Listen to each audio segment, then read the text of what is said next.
Hindi na napigilang magsalita, mag-post sa Facebook at patulan ang mga bashers ang mami ni JM na si Ella Diniel Ibarra. At ito ang post ng mami ni JM. Tibayan mo bawat galaw at salita mo. Delikado, sa'yo lang ata nakabantay ang atensyon nila. Basta wag niyong kalimutan at ipaalala po sa lahat, di niyo po siya pag-aari.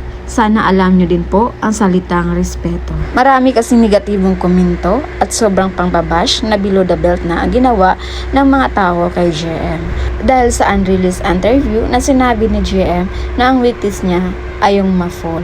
At ginawan pa ng issue yung litrato na magkasama si JM at Jazz at yung iba pang ex-housemates.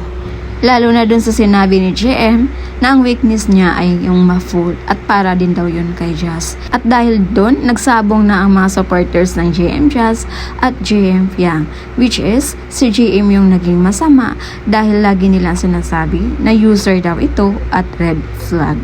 Kaya hindi na napigilan ng mami ni JM na mag-post sa kanyang Facebook. At ito yung naging pahayag ni Mami Ella. Grabe po kayo, anong ginawa sa inyo ni JM? Nakita nyo lang na magkausap yung dalawa, parang kriminal na si JM. Nakakatuwa kayong masyado. Sa totoo lang po, di ko alam kung saan na kayo dinadala ng mga haka-haka nyo. Uulitin ko po sa inyo, hindi nyo pag-aari ang anak ko. At kahit kailan, kahit anong gawin nyo, hindi nyo pag-aari si Fiang ni JM. Malaya kayong humanga. At kung ayaw nyo si JM, walang problema. Pero hindi yung kayo ang masusunod at may mga karapatan na sa mga mangyayari. May punto yung sinabi ng mama ni JM. Dahil totoong wala tayong karapatan na pangunahan ang magiging desisyon ni JM sa kanyang buhay.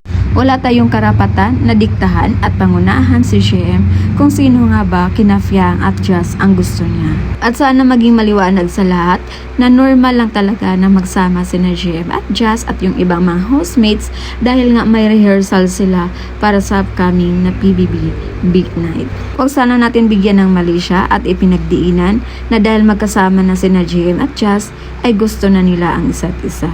At paano na daw si Fiang? May gusto lang akong i-share guys na comment na it makes sense sa lahat.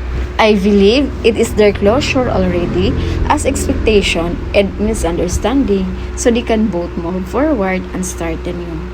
Remember JM once told Fiang also na need din kausapin si ex for closure and sabi nga ni JM na samahan niya din daw ito para siguro smooth sailing for the both of them to move forward.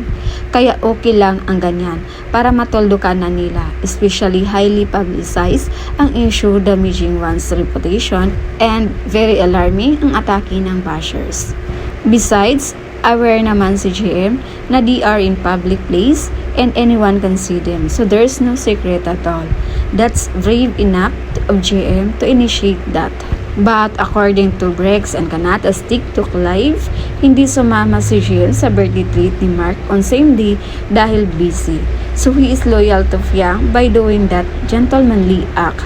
I hope bashers will put an end on this drama kasi grabe na ang katoksikan.